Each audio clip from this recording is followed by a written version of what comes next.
Obrigado pela sua audiência, pela sua companhia, direto para a capital federal. A primeira turma do Supremo manteve hoje a prisão preventiva de Jair Bolsonaro. O repórter Lucas Martins chegando com as últimas informações. O ex-presidente vai seguir, então, na sede da PF aí em Brasília. Bem-vindo, Lucas. Boa noite para você.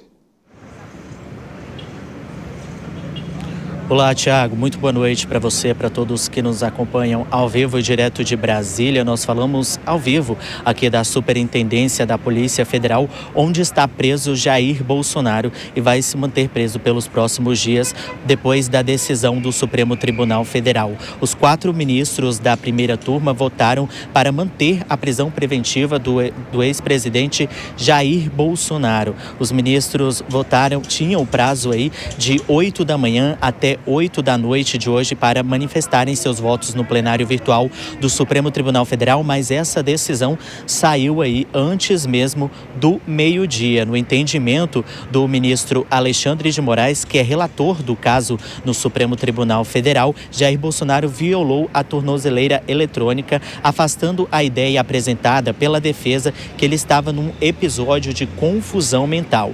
Um laudo feito pela Polícia Federal sobre a tornozeleira eletrônica de Jair Bolsonaro concluiu também que houve, de fato, tentativa de violação do dispositivo produzida mediante o uso de algum instrumento associado a uma fonte de calor, sendo esse padrão compatível com a aplicação de um ferro de solda, como disse o ex-presidente Jair Bolsonaro durante o depoimento dele na Polícia Federal. Bolsonaro, que foi preso, vale lembrar, no último sábado, às 6h30 da manhã, está preso, se mantém preso aqui na Superintendência da Polícia Federal, onde nós seguimos acompanhando todos os detalhes desde o começo dessa prisão, né, Thiago? Neste momento, alguns apoiadores estão aqui na porta da Superintendência também, pedindo a aprovação do PL da anistia no Congresso Nacional. A gente, é claro, segue acompanhando daqui todos os detalhes para atualizar para a nossa audiência. A expectativa é que amanhã seja um dia movimentado por aqui,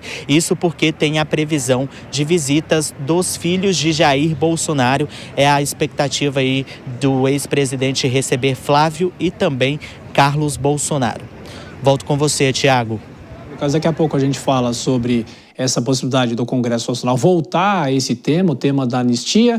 Lucas Martins, daqui a pouquinho você retorna aqui, a qualquer momento outras informações. Vou chamar já as nossas comentaristas, as duas hoje aqui nos estúdios, Denise Campos de Toledo, Dora Kramer também com a gente e no nosso telão o Nelson Kobayashi. Eu vou pedir licença para começar com o Koba, porque a questão é jurídica inicialmente. Kobayashi, tudo bem? Boa noite para você. Você que no sábado esteve aqui na nossa cobertura especial da Jovem Pan. Eu te pergunto, primeiro, essa decisão agora unânime dá um caráter para essa decisão do Supremo? O que muda a partir desse momento quando há essa decisão em conjunto de um colegiado, da primeira turma no caso?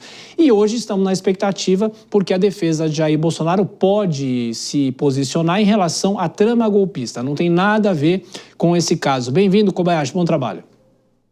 Muito boa noite, Thiago, boa noite, Denise, boa noite, Dora, boa noite a todos que nos acompanham aqui no Jornal Jovem Pan. O primeiro assunto, Thiago, que é o fato da primeira turma ter, por unanimidade, acompanhado o voto do relator, o ministro Alexandre de Moraes, significa que essa não é uma decisão monocrática, como muitos têm criticado. Ela deixa de ser uma decisão monocrática, ela é referendada pelo colegiado. Lá atrás, quando se impôs ao ex-presidente Jair Bolsonaro as medidas cautelares, muito se questionava se contra um ex-presidente não deveria ser uma decisão tomada pelo plenário. Na ocasião, o STF entendeu que deveria ficar na primeira turma. Agora, mais uma vez, se toma essa decisão de se manter na primeira turma a decisão pela prisão preventiva. Alguém pode questionar, mas não é na primeira turma que se julgou a ação penal contra o ex-presidente?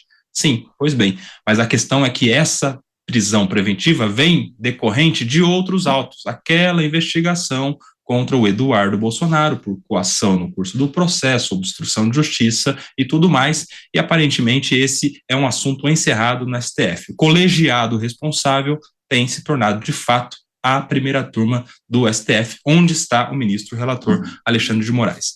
A segunda questão, O prazo que está se esgotando agora para a defesa é um prazo de embargos de declaração. Seriam os segundos embargos de declaração, o que eu não acredito que a defesa vá fazer, porque por tradição no STF e por estatística também, quando há uma repetição de embargos de declaração, esses novos embargos são entendidos como protelatórios, que têm por finalidade unicamente postergar, atrasar o final do processo e, no caso, por exemplo, do ex-presidente Fernando Collor, de imediato não se conheceu do recurso e se determinou a decretação do trânsito em julgado, na ocasião dele determinando o início do cumprimento da pena. Então, com um precedente tão quente, assim, tão recente, não acredito que a defesa vai insistir em novos embargos de declaração. Eu acredito que a defesa vai fazer, sim, os embargos infringentes, que tem outro prazo, tem mais 10 dias pela frente. Embargos de declaração, 5 dias, embargos infringentes, 15 dias é o que diz o regimento interno do Supremo Tribunal Federal. Então, no prazo de 15 dias, acredito que a defesa vai fazer os embargos infringentes. E, para encerrar, ainda que haja toda a discussão, se cabem ou não cabem os embargos infringentes pela questão das duas ou uma divergência, a defesa faz de qualquer maneira, o relator nega e contra a defesa do relator se faz um terceiro recurso, que não seria protelatório, os dois recursos que não seriam protelatórios na minha visão, embargos infringentes, e o terceiro recurso seria o agravo regimental para o plenário. Aí sim, a última chance, pequena, mas última chance de Jair Bolsonaro reverter a decisão. Dora Kramer aqui em São Paulo, bem-vinda sempre aqui aos estúdios do Jornal Jovem Pan. Dora, agora a decisão já referendada pela primeira turma, e nós vimos aqui nas imagens alguns apoiadores, poucos apoiadores de Jair Bolsonaro em frente à Polícia Federal, e aí é uma discussão muito ampla sobre a questão política envolvendo o ex-presidente, mas nesse momento com essa decisão do Supremo. Boa noite, bem-vinda. Boa noite, Thiago, boa noite, Denise, boa noite, Koba, boa noite a todos. Pois é.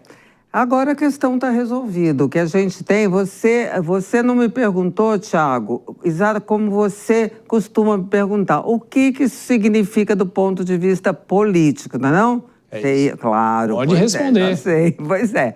Então, é o seguinte, significa que a questão está resolvida. Tinha muito essa discussão, havia muita discussão na semana passada, antes dessa prisão preventiva, antes dessa nova ordem de que para onde iria o presidente. Eu acho que agora está claro. Ele deve ficar realmente nessas dependências assim que a decisão, como a decisão foi confirmada, isso reforça, claro, a decisão do ministro Alexandre de Moraes, e isso significa, ou pelo menos indica, que o ex-presidente deve ficar, sim, nessas dependências que já estavam sendo preparadas para ele, e daí, com a decisão definitiva, se ele fica aí, se ele vai para domiciliar, se ele fica um período aí e depois vai da domiciliar, eu acredito, pelo que eu tenho ouvido, que ao final, no fim, ele vai sim para a prisão domiciliar. Mas tudo também depende da conduta, dos comportamentos, porque a gente viu tudo estava andando mais ou menos de uma maneira previsível. Quando o ex-presidente foi fazer aquele ato até agora inexplicável de tentar romper a tornozeleira com uma justificativa injustificável, tanto é que foi mantida a prisão e aí confirmada pelo coletivo da primeira turma, e isso, claro, que do ponto de vista político também prejudica muito, piora a situação. A prova é que a gente vê que o campo de apoio dele está todo atordoado, discutindo o que vai fazer e ainda sem encontrar um caminho. Thiago. Pois é, daqui a pouco eu quero ouvir o Koba de novo para falar sobre essa questão do local em que o ex-presidente está, não só nesse momento cumprindo essa prisão, mas se pode mudar ou não mudar. De qualquer forma, Denise, o que chama a atenção também é toda a reação política, e não seria diferente que isso pudesse acontecer. Mas será que não foi uma reação talvez menor ou igual, até surpreendendo muita gente, dessa reação que nós tivemos desde o último sábado? Boa noite, bem-vinda. Boa noite a todos. Dora, presencialmente hoje, boa noite a você que nos acompanha. Exatamente, a reação foi relativamente fraca, se a gente pudesse imaginar alguns meses atrás mais o que ocorreria no dia mesmo da prisão efetiva de Bolsonaro. Ela ocorreu também com o máximo silêncio, foi de madrugada, foi logo no início da manhã, mas a gente não percebe uma mobilização popular muito grande. O partido PL até tentou hoje agilizar a discussão sobre aquele PL da dosimetria, que seria antes o projeto da anistia, mas há uma divisão muito grande no Congresso em relação a isso, não se quer falar na possibilidade de anistia, hipótese alguma, talvez a dosimetria, que já tinha mais chances antes, mas a gente vê que não houve uma reação tão grande da classe política. Eu acho que a Dora entende mais dessa área do que eu, mas talvez a direita esteja querendo uma definição de fato dessa situação, que vem se arrastando muito tempo e faz com que a direita acabe perdendo tempo para poder definir qual vai ser o candidato no próximo ano, como é que ele vai poder centralizar forças. Bolsonaro pode ter apoio e talvez esse ato dele agora até o enfraqueça politicamente mais, que foi uma tentativa, na verdade, de fuga. Acaba reafirmando a justificativa de Alexandre de Moraes quando ele determinou o uso da tornozeleira e a prisão domiciliar, que era exatamente o risco de fuga. E esse risco se concretizou, querendo ou não, ele não fez aquilo por brincadeira, não é? Ninguém pega um ferro de soldar por brincadeira e tenta abrir exatamente o núcleo de uma tornozeleira. Então é isso, por mais que se tenha argumentação, foi uma tentativa de fuga, pode ter sido ingênua, entre aspas, mas acaba enfraquecendo ele politicamente e até da reação de defesa, de argumentação contra isso.